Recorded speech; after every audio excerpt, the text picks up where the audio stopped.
where the world will be 50 years from now.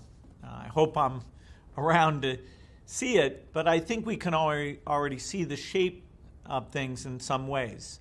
The human population, which was growing at a very rapid rate, is now growing at a slower rate because as we become successful, families have chosen to have less children. And so we can see a peak population that makes it possible to think about living within the resource constraints that we have.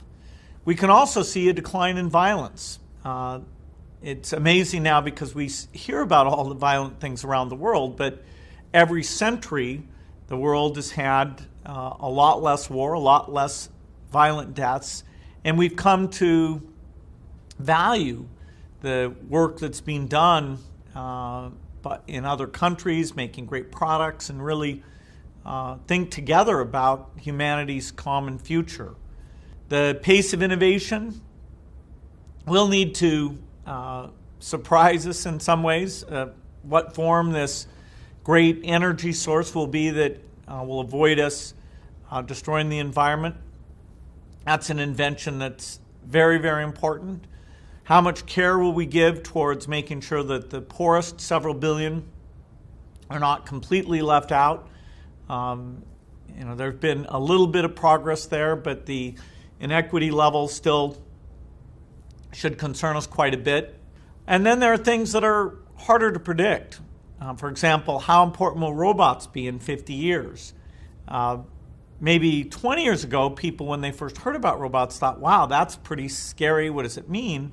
But then when it didn't really happen, they stopped thinking about it. It's almost like only a curiosity in the movies or toys. And yet, clearly in the decades ahead, the cost, the capabilities will mimic what we've seen in science fiction. And so we'll have to see, how do we take advantage of that?